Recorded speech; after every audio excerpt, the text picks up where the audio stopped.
Do you ever feel frustrated with how things are going? You two are working hard to pay down your debt, and you're reading these awesome stories where this couple's paid $72,000 of debt in 22 months, or this couple's wiped out over $162,000 of debt in less than 3 years. And you're thinking, wow, we're working at a snail's pace. And you get discouraged? Today, we're talking about one couple's more down-to-earth journey to debt freedom.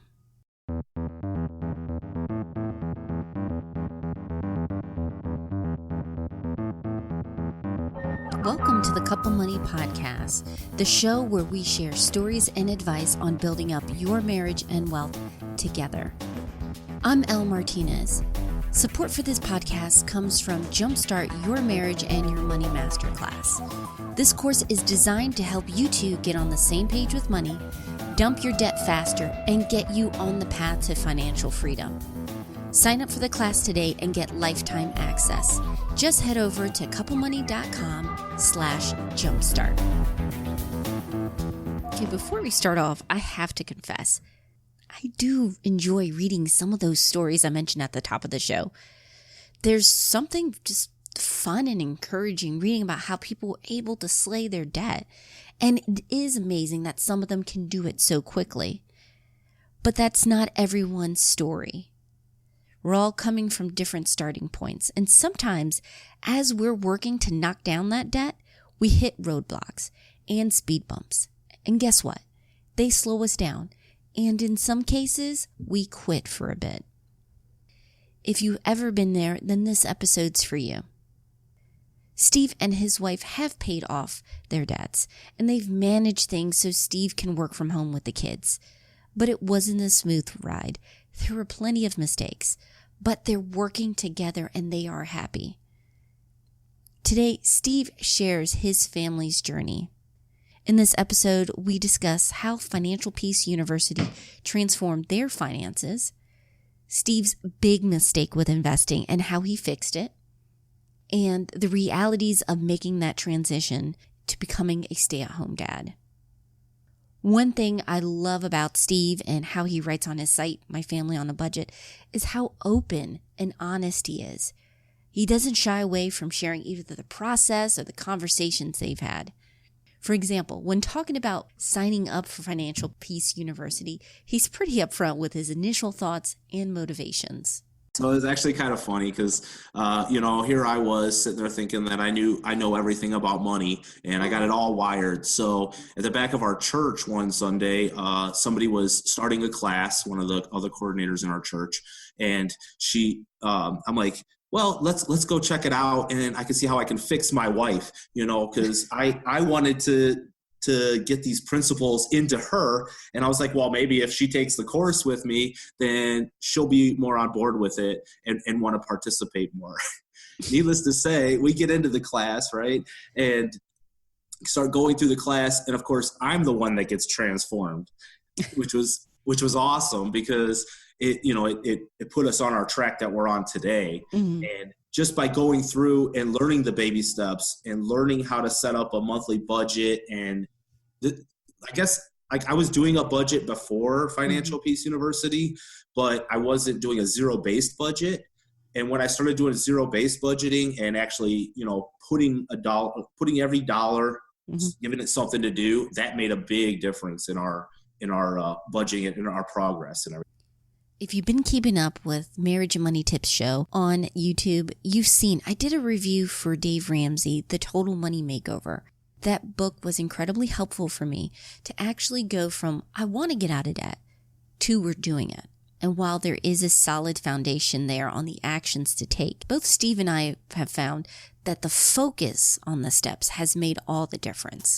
And then just having the baby step goals to work through to get going and accomplish one at a time. Because before Financial Peace, I was at the point where I was like trying to do kids' college, which didn't have kids yet. Wow, I was you were trying to like very advanced there. well, I knew everything that like we wanted to do, but like we had debt to pay off. We wanted to like build up the emergency fund. We wanted to save for retirement. We wanted to pay off the debt, start our regular emergency fund. All these different competing goals. And what Financial Peace ended up doing was giving us a roadmap for it and telling us do one thing at a time versus trying to do everything at once. There's a quote that Dave Ramsey has that I forget the exact quote, but it's like do one thing at a time and focus on that one thing with all of your intensity, and you'll make more progress that way. If you're not familiar with the baby steps that Dave Ramsey talks about, it's a process in which you're dumping debt and start working towards building your wealth. The first step is getting $1,000 cash and what he calls a beginner emergency fund. You start paying off all your debt but the house. You fill up that emergency fund to about 3 to 6 months of expenses. You begin investing, saving for college, pay off the mortgage, and it ends up with the seventh step, you building wealth and giving generously. And using that system, Steve and his wife were able to focus in and pay over $27,000 of debt, including their student loans. And they moved forward. They were filling up that emergency fund to be more robust. They began investing, and the momentum was wonderful, but sometimes things happened. They had to replace some cars and start building the fund again, and most recently, they had another setback. When you're a homeowner, certain fixes can take a huge chunk out. Yeah, so we're technically on baby step 3, which is the 3 to 6 month emergency fund.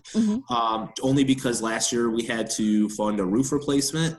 So it drained quite a bit. And it's kind of funny when these guys come out, they give you the quote and they say, you can just get financing. I go, no, I don't do financing. I pay for things, and that always kind of catches them off guard. But it's like, I don't want to be on the hook. I like my cash flow where it's at. And it's like, I have the money to pay for it. That's what an emergency fund is, but it's kind of hard at first to write that check. But so currently now we're about 50. I just wrote my net worth post, but we're at 50% funded on our 6 month emergency fund now. But we are contributing to retirement and kids' college right now. I didn't stop that to rebuild because we've got cash flow to keep it going. So the Goodwins have made adjustments to this plan. It's still going with the general framework of the Dave Ramsey system, but they've adjusted it for their family's situation and needs. And this wasn't the first time that they've done this. When Steve started investing, he learned even if you're working with a financial professional, you have to be on top of your money. You have to understand what's going on and why. And when talking with a financial professional, understand all the fees that are involved, both with working with them and with the recommendations they give. It's kind of funny because what we did was I thought I did a smart thing because I was following Dave Ramsey and everything. And, when he gets up to the investing side, he says to contact an ELP and go with his investing ELP as well. I kind of did that blindly, just following the system because it worked so well for me so far. And this is kind of where it sort of fell apart for me a little bit. I do wholeheartedly endorse his system. Like it works completely well for getting out of debt. But then once you get to the investing side, you can still follow the principles, just don't invest like he says. But what I did was I transferred my wife's 401k into an IRA, but I did it with an active managed fund. So I learned the hard way what high expense ratios were, what Class A share sales fees looked like. I ended up paying dearly, but luckily, after I made that move, I thought I was doing a really smart thing. So I tweeted out about it, and Scott Allen Turner. He nailed me on it, and he's like, "Hey, wait a minute, you're with American Funds?" He's like, "Let me take a look at that stuff." And he just like out of the blue, like we're just friends on Twitter or whatever, and he just wanted to say, "Hey, you're getting killed on this." He goes, maybe you need to look at it this way. And so he started opening my eyes to the expense ratios. Turns out I was paying like 1.5 to 1.7% expense ratio on my portfolio. And I had paid a 5.25% sales fee on the front end.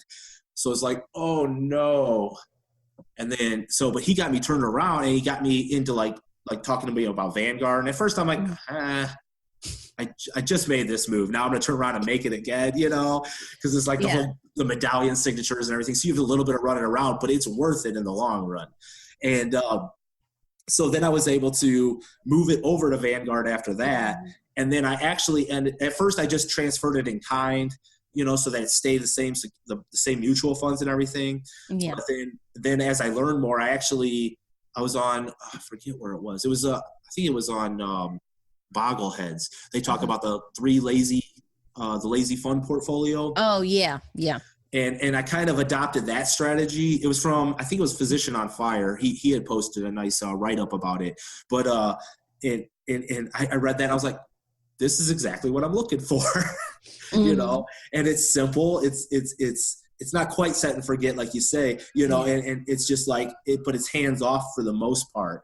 And I was like, so since then I've adopted that strategy and it's just worked wonderfully. While investing for retirement and getting out of debt were huge wins for the family, it wasn't their main motivator. The Goodwins don't really care how fast they move towards these goals, just that they're making forward progress. Getting out of debt, though, they were excited about that because it gave them options, including the opportunity for Steve to become a stay-at-home dad. So timeline-wise, I mean, we started aggressively getting on our debt in 2011. 2013, we got paid off. 2015, it took us another year to 2 years to build up the emergency fund. And then 2016 was when my wife was actually going to be able to negotiate a pay raise at her job to where we were taking a pay cut between the two of us. But it was a doable pay cut because we had enough positive cash flow to make it work to go down to one income, and I could stay home with my two girls. So it's been a blessing. I've been home now since August 1st of 2016. Oh, so nice. Years at the end of this year. So it's kind of crazy.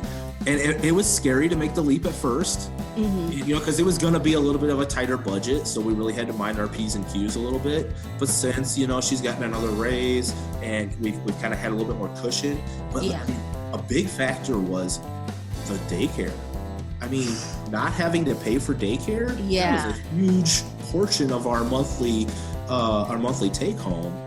So by cutting that out, we're able to kind of make ends meet without having to make as much. And because we've been debt free, we pay for things, we keep that cash flow free to be able to open up for that one income.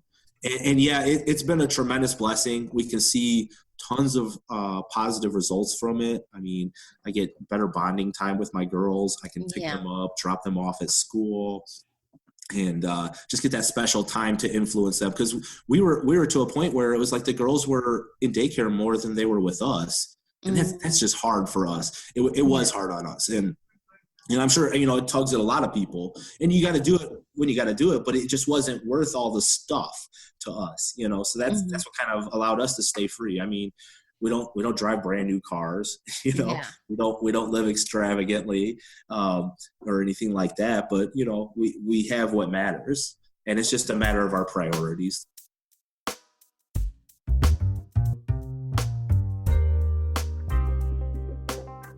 Special thanks to Steve for being a part of today's episode. If you want to learn more about their journey, the setbacks they've had, and how they overcame them, please visit My Family on a Budget. As always, I'll have links to the resources mentioned, as well as handy tools to get you to squared away and on the path to becoming debt-free, no matter what speed you're going. And if you are ready to get on the same page, please pick up my book, Jumpstart Your Marriage and Your Money. It's available on Amazon, iTunes, Barnes & Noble, wherever you like to read. Our theme song was written and performed by Gentle Regime. Additional music by Lee Rosevere and Music for Makers. If you want to stay on top of the podcast, videos, and articles, make sure you're subscribed to Couple Money. I send out weekly updates with everything we release, as well as some behind-the-scene and exclusive stuff. Plus, it's free. All you have to do is go to couplemoney.com/join. Finally, I want to say thank you. Your support has been incredible. Thank you for sharing these episodes with your friends, leaving the comments and the reviews. I really appreciate it. I hope you have a great week. Take care.